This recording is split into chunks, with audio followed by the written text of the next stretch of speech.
Alright, what is up guys, it is Storm back here with another video, and in this one, I'm bringing you part 51 to Legacy and Naruto story. But before the video begins, if you like the content you're seeing, then be sure to subscribe, like, and comment. I mean, they're all free, so why not? If you want some dope channel merch, the link will be down below in the description. If you want to see more of me, go check out my other channels and go follow me on Twitter and Instagram, which will all be linked down below in the description. But without further ado, why don't we just dive right on in. Hokage's office. What a beautiful day, Tsunade murmured to herself as she began her daily work in the office. She had to ride back in town for the next foreseeable weeks. The Uchiha clan strike had no repercussions whatsoever, and it was a sunny day to end it all. If not for the amount of paperwork already standing in front of her, it would have been one perfect day. Lady Tsunade, Shizune said, making Tsunade raise her head. You have a message from Kumo, Shizune said, and Tsunade raised an eyebrow. Interesting, Tsunade thought to herself, chuckling as she read the letter. I shouldn't be surprised in the end. It's almost been 20 years since the Third Great War ended. Crumble. Tsunade hummed in confusion as she saw small specks of dust fall from the ceiling. She started feeling some vibrations and looked at her cup to see some ripples in her morning sake. Suddenly, her office started shaking to the point she had to secure herself with chakra to avoid falling from the chair. What the hell? Tsunade asked no one in her confusion. Konoha wasn't on any active fault lines, so why would an earthquake appear all of a sudden? Tsunade quickly ran over to her window and was met with shock when she gazed at the horizon. A swirling black sphere appeared on the horizon, drawing everything to it. The wind, trees, and even clouds seemed to shift and spiral around it. Lady Hokage! Some Chunin burst the door yelling at his leader, but she was gone already. Are they going all out? Tsunade thought to herself as she ran towards the training ground. She had to put an end to it and fast. Moments earlier, Training Ground Zero. Clang, clang. Sounds of metal clashing with other metal ran through the battlegrounds. In the middle of the Training Ground Zero, two shinobi were clashing with unprecedented fierceness, neither one willing to forfeit or back down. The Training Ground Zero, one of the most reclusive of the training grounds, reserved only for high-level training and clashes, whose access was granted only by the Hokage's direct order. Sage arts, Hashirama started, and green marks started appearing on his face. The marks formed a loop around his eyes, going onto his cheeks, and they had two concentric circles on his forehead. Hashirama's eyes turned to golden ones, and felt like they were radiating power. Wood style, Hashirama said as he did this snake hand seal, and the ground started shaking. Hashirama looked towards Naruto, who was also building up chakra for his own jutsu. Nativity of the world trees, Hashirama shouted, and fixed his arms forward, making trees burst from the ground. Hundreds upon hundreds of trees suddenly popped from the ground, and started heading towards Naruto, destroying everything in their path. Inferno style, Naruto said, as he pumped his lungs with air and his Mangekyo started glowing. Great fire annihilation, Naruto said, unleashing a gigantic-sized wave of black flames upon the incoming wooden barrage. Naruto unleashed fire so hot that it scorched the ground, and the trees were instantly vaporized upon contact. Naruto's eyes glowed as his Susanoo formed itself around him. A silver scythe appeared from the rib cage as it sliced off a wood branch that tried to flank Naruto from the side. Naruto dropped his Susanoo and cancelled his fire jutsu, and watched as Hashirama's jutsu was reduced to nothing more than black ashes on the ground. Wood style, advent of a world of flowering trees, Hashirama said, as more trees were born from the ground. The trees grew into huge heights until they started blooming into beautiful pink flowers. They were exactly like roses. Beautiful and yet deadly. As the flowers bloomed, a thick yellowish mist enveloped the whole field. The flowers had released their pollen that spread throughout the battlefield. Anyone that inhaled even the smallest amount would be rendered unconscious. Fire style, great flame Rasengan, Naruto said, as he unleashed his attack in the middle of the forest. Hashirama was forced to jump into safety as the ground around him erupted into a maelstrom of fire. A tornado of fire raged in the training grounds, unleashing scorching winds and vaporizing everything around it. Hashirama had sweat rolling down his face due to the heat being unleashed, but Naruto didn't seem to be affected by his own creations, as he stood in the middle of it, enjoying the inferno he had unleashed. Aren't they going a bit too far? Now asked, gulping as she watched a friendly spar between Naruto Senju and Hashirama Senju. Tobirama, Minato, Kushina, Mito, Hinata, Itachi and Now were all watching the clash of both powerhouses safely behind a barrier. Although if the battle were to escalate, not even the barrier could stand in their way. Well, Tobirama started, bringing his hand to his chin. Hashirama's pissed about Naruto's choice to eliminate the Uchiha clan, Tobirama said, and Itachi sighed. Yasaka beads, Naruto said as his Susanoo evolved from the base ribcage and into a more built form, a form worthy of a warrior. Several ethereal beads formed between the Susanoo's arms and were hurled towards Hashirama at high speeds. Wood style. Wood expulsion, Hashirama said, as a dragon-faced dome rose from the ground around him. Hashirama's wooden dome creaked as the beads dug themselves within the wood. Even though they were thrown with impressive speed, Hashirama's jutsu managed to block them. Sage art. True several thousand hands, Hashirama shouted, clasping his hands together as a Titanic.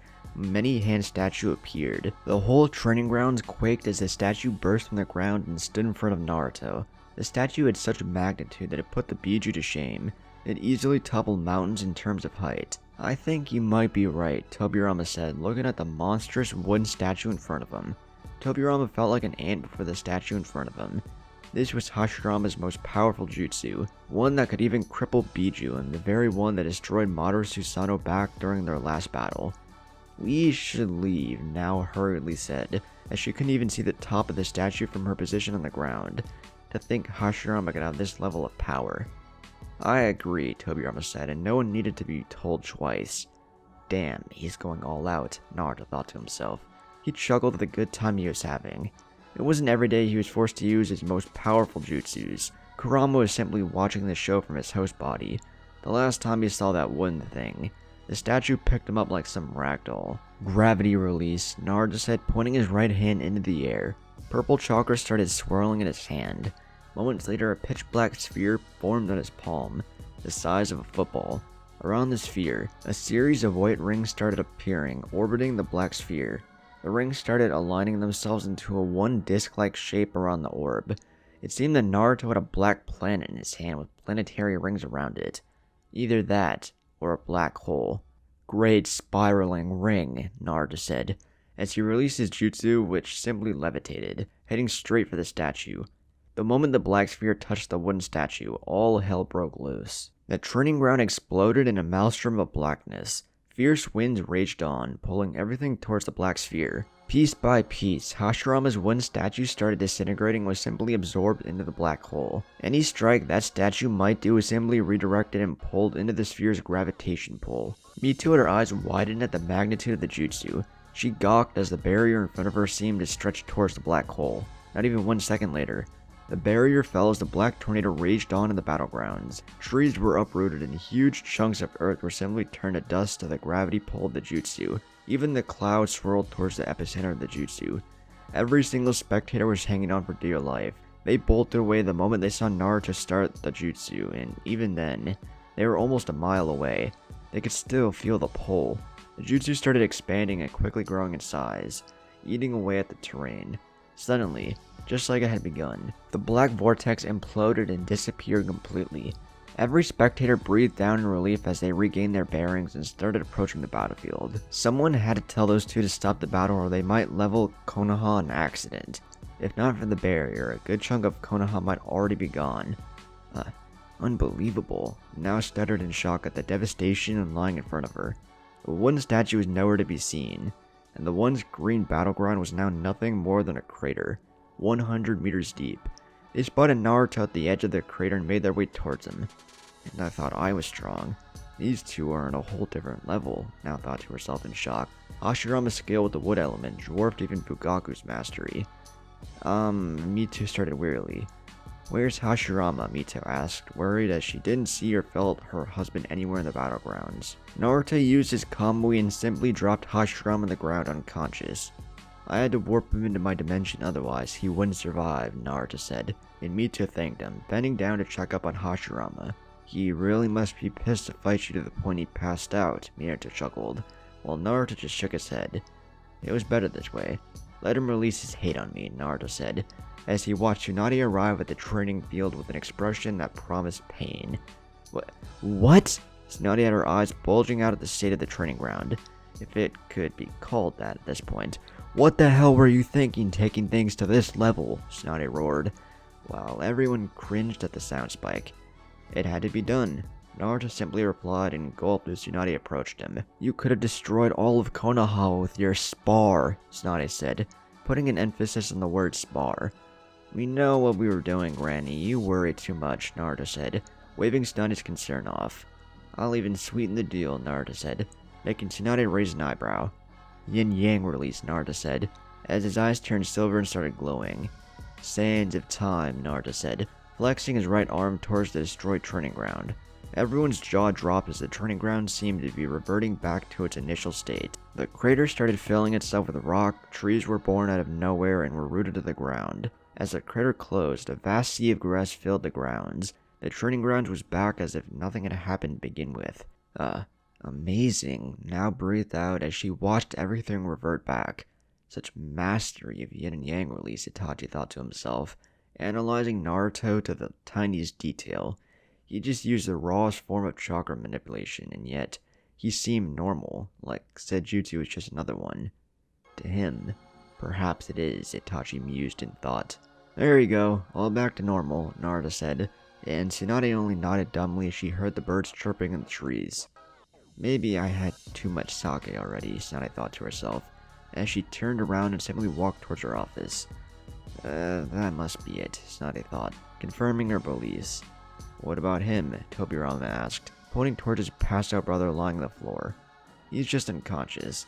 I'll take him home and let him cool off, Mito said, bolstering her husband and disappearing in a Shinshuin.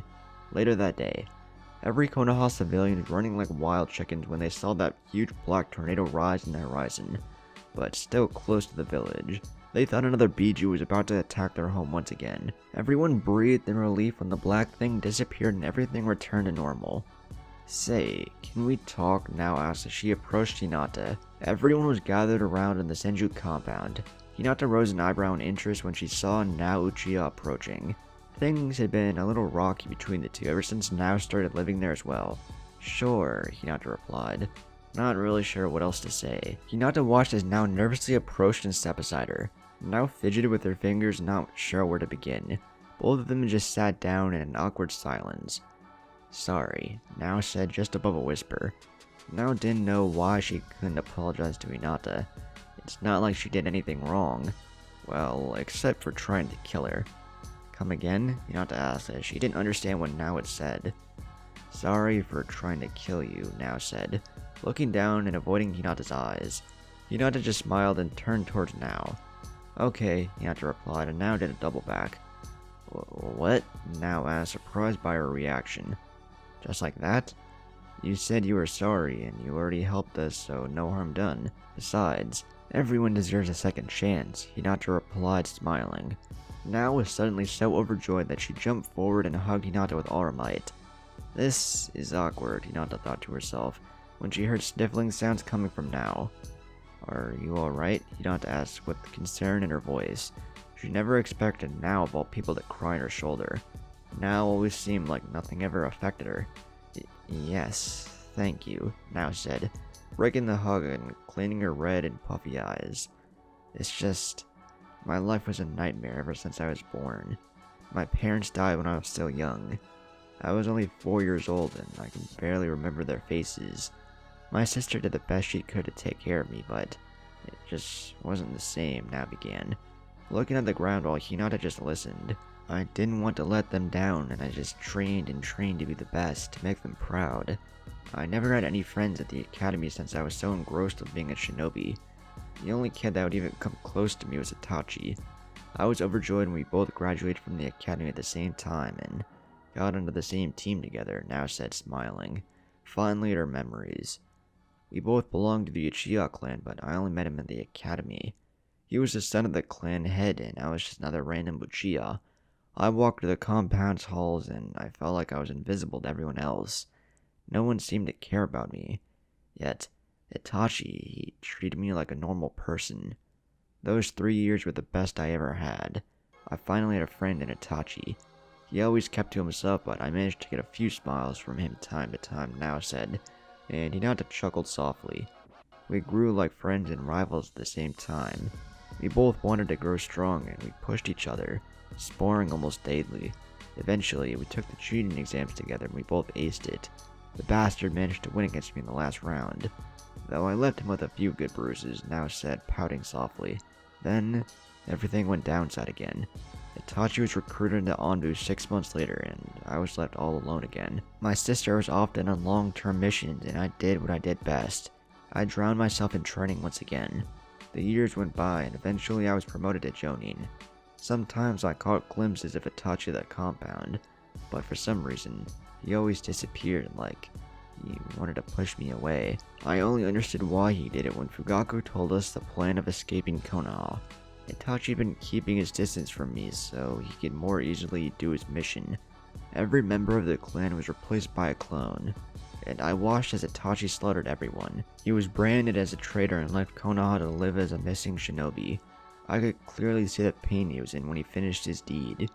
I wanted to find him and tell him that he didn't kill anyone, but Fugaku never let me.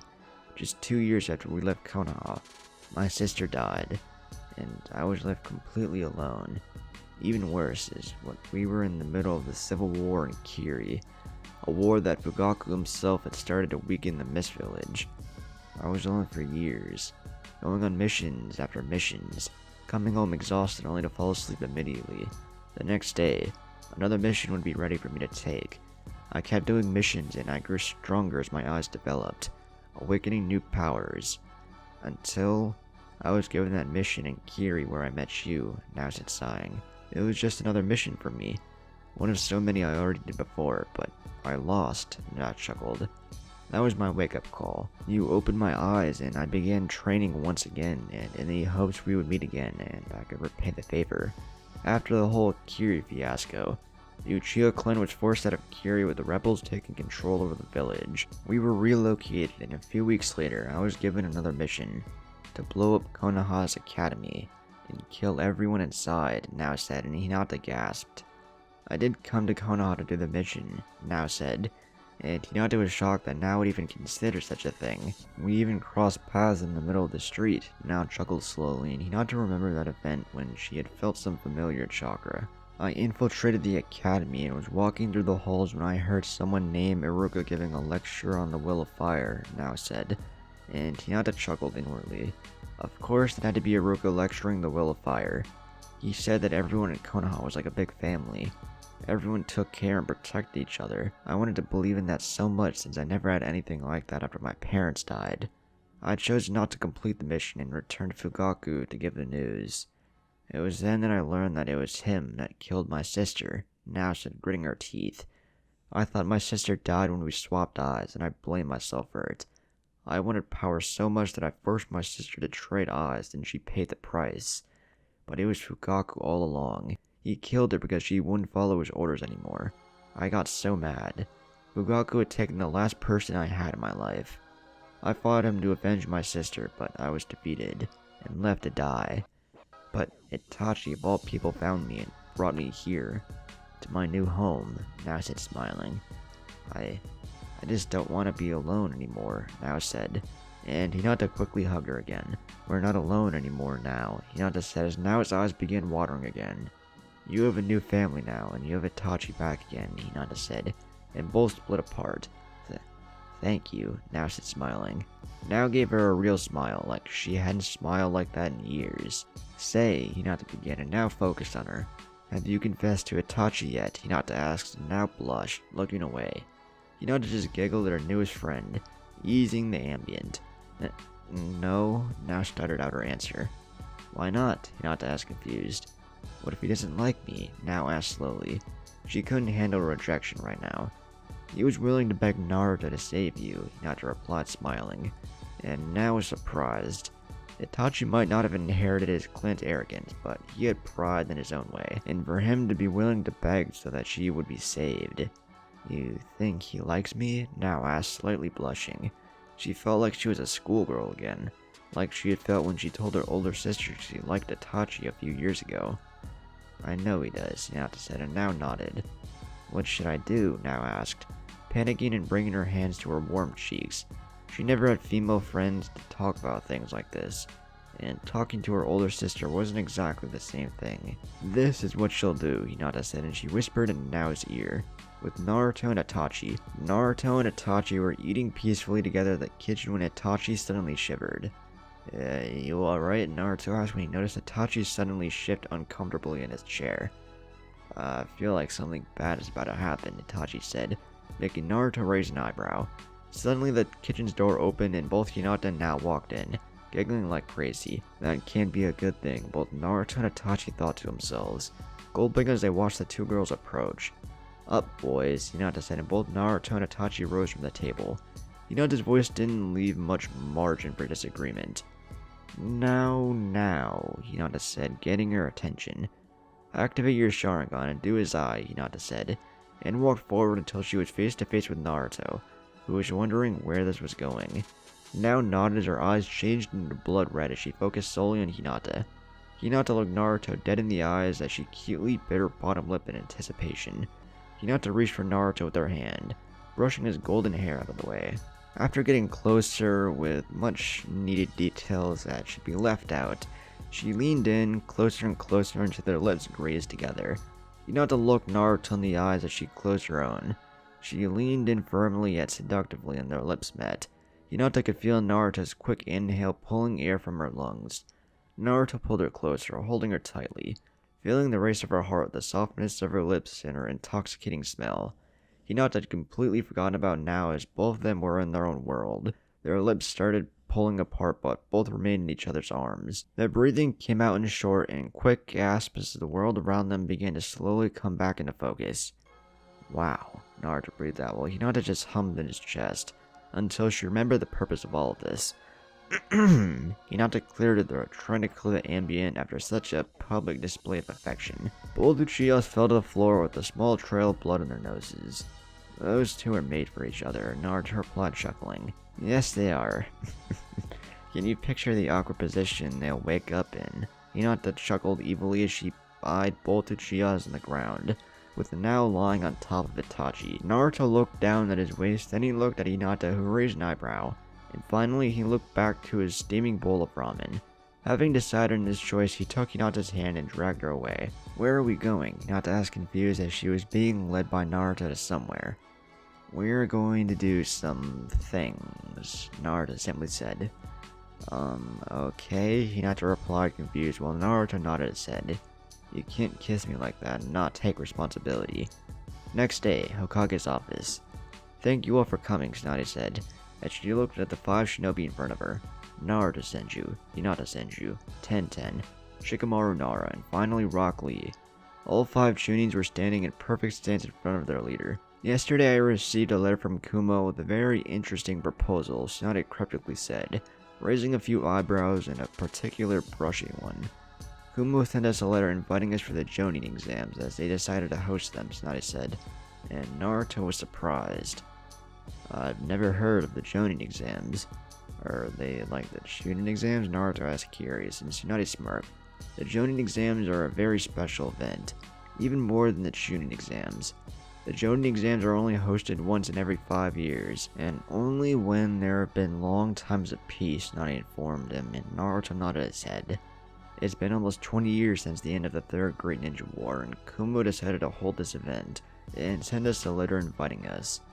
While these exams might seem like any others, I assure you they're not. Only the strongest of the Chunins are sent into these exams. The contestants are the strongest and most influential of each village, and most likely, they'll occupy positions of power later on, Tsunade explained, and everyone nodded, convinced to do their best in the exams.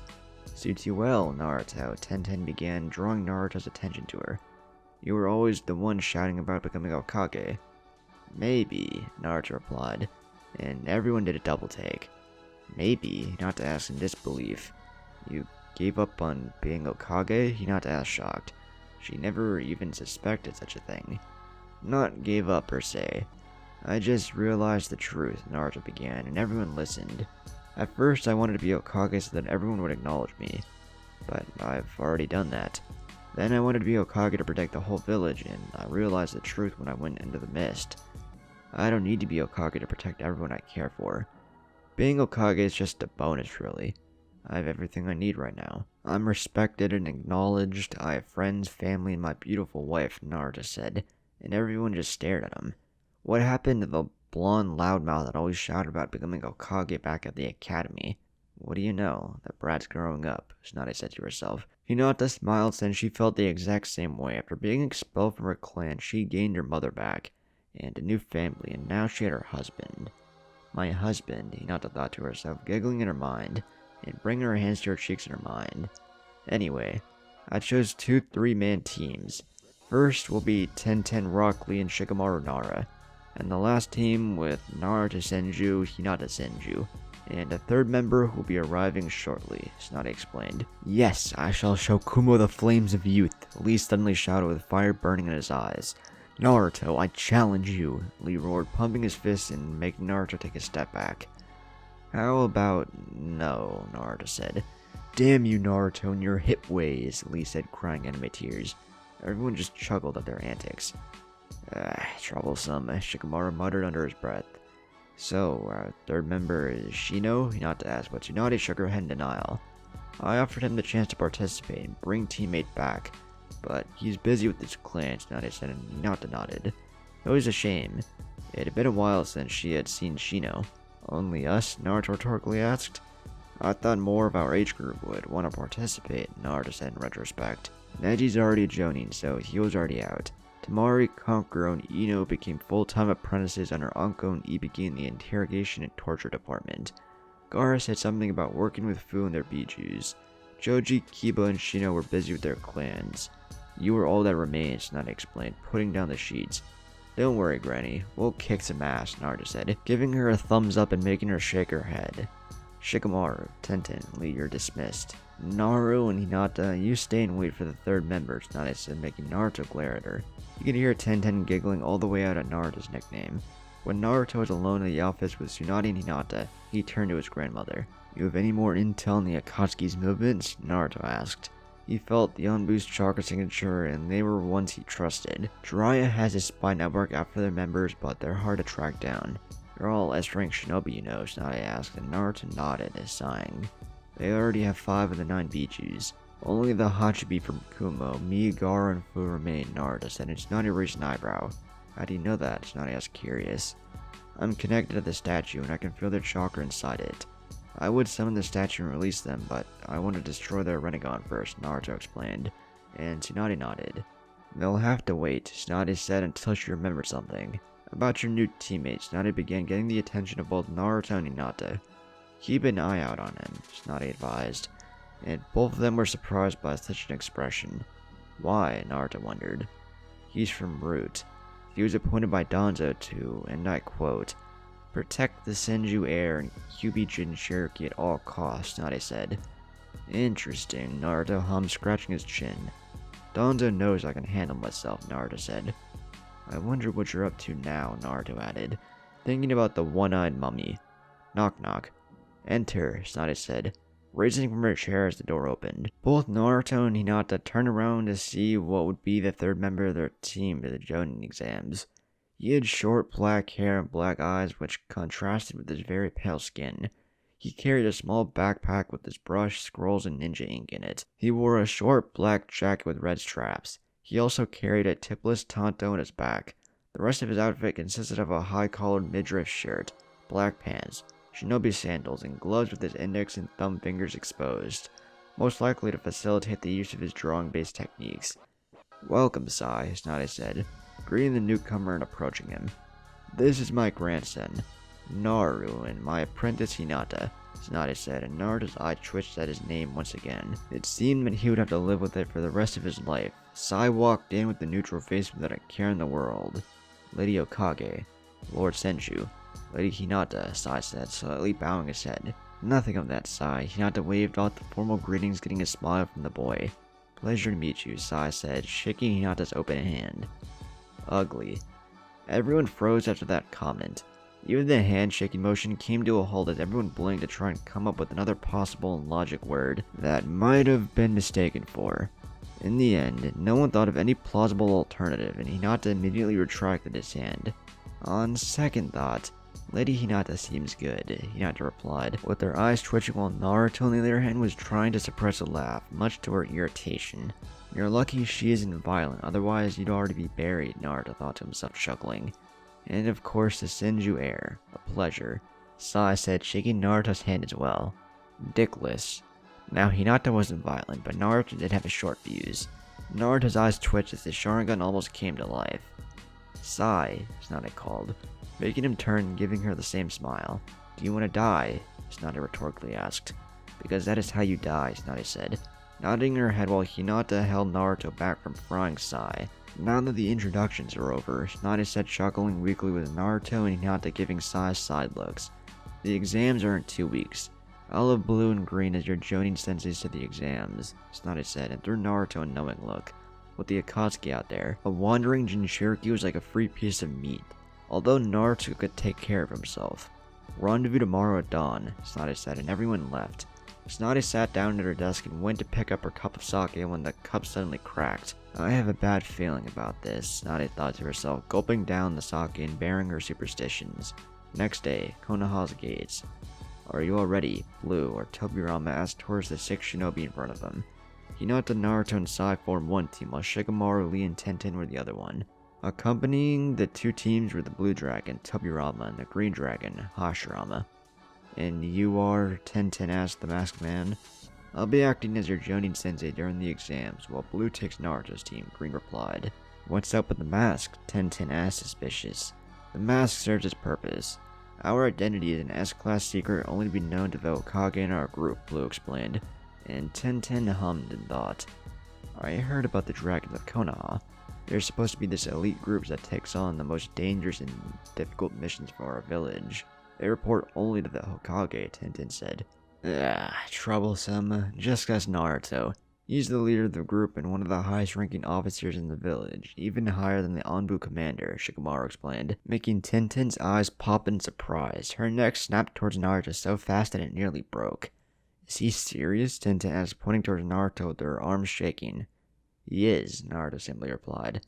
Naruto flexed his arms around his silver armor. On his back was his trusted fan, and in his Kamui dimension, his staff. On his wrist, several storage seals with kunai, shuriken, and the works. In fact, both Naruto and Hinata were in their standard dragon uniform. You may say that they grew attached to it as it provides so much more armor than the regular chainmail. So, who's Blue? Tenten asked. Sorry, Tenten. S-class secret, Naruto replied, and Tenten pouted. Blue placed 2 fingers on his mouth and took a deep breath. Blue unleashed a loud whistle that rang across the gates of Konoha and high into the skies. A roar could be heard. 4 dragons suddenly dropped from the cloud banks and plummeted towards the ground at neck-breaking speeds. As they arrived near the ground, they flapped their wings, creating a cloud of dust and blocking everyone's view. They landed on their retrospective under shoulder. Blue's dragon asked, he called. Tenten's jaw dropped at the creature standing on his shoulder. Blue's scales and eyes were the color of sapphires, an intense blue that refracted the light. His talons and spikes on his back and tail were a dull blue. Like all dragons, he had white, sharp, knife-like meat-shearing teeth. His body stature could be inferred as very aerodynamic and built for flying. Keep your eyes open in the sky for possible ambushes, Blue said as the dragons left their owners and returned to where they belonged, the skies. Is that a dragon? Tenten asked in disbelief. She only heard about dragons in books and fairy tales, but to see one here, alive, and talking. Perks of the group, Blue said, smirking behind his mask while Tenten just pouted. The little thing, although it had a feral look, looked adorable to her. Let's get on with this, shall we? Green grumbled as everyone nodded and left the gates walking towards Kumo where the Jonin exams would take place.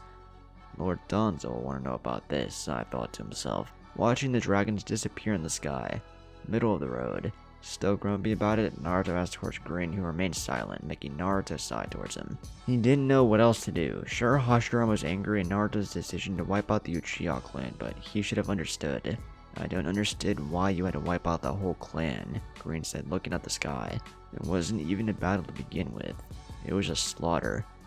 Maybe, but you're too blind to see it, Blue said, making Green turn towards his younger brother. You grew up with Madara as a brother of sorts. Maybe you're too close to his clan making the right calls, and we both know that it cost us back in the days, Blue said on Green's side. Madara? Shikamaru thought to himself, now paying attention to the conversation. Both Naruto and Hinata caught Tobirama's reference to Madara, but let it slip as no one seemed to take note of it, with the exception of Shikamaru, which opened a single eye. You're too soft, brother, Blue said, sighing. Why are you so against it? You want peace, don't you? Naruto asked in a serious voice. Naruto knew how much Hashirama had struggled to find peace, and yet he wasn't able to make sacrifices. But not at the cost of lies, Green replied. And that is why you never reached it, Naruto simply answered. That's cold, Green said, but Naruto disagreed. Realistic, Naruto countered. There's only one answer to peace, and some can't be in the new world, Naruto explained, while Green sighed. He's right, you know, Shikamaru rhetorically asked, and everyone turned towards him, surprised to see him talk of all people. Troublesome. One bad seed can wreck a whole crop, Shikamaru yawned as he began cloud watching again. I'll refrain from judging on later, Green said. So, we're good? Naruto asked, and Green nodded, making Naruto grin.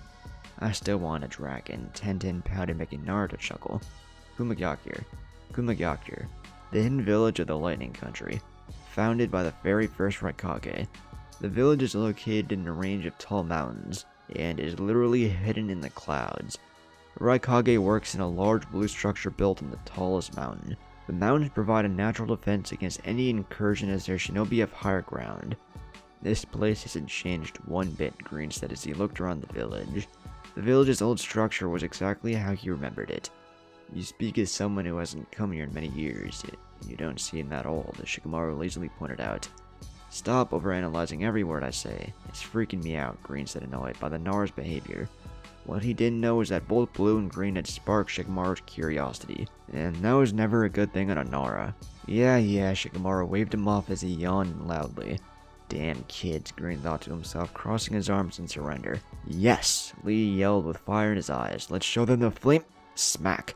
Lee dropped to the ground as Blue had hit his neck, effectively knocking him out. What'd you do to Lee? Tenten yelled as she rushed to her fallen teammate. He was loud and annoying, and the exam only starts in 2 days, Blue said, and walked off into his room at the hotel. Everyone had their own separate rooms, with Naruto and Hinata sharing their own. 2 days later. First exams of the Jonin exams. Begin.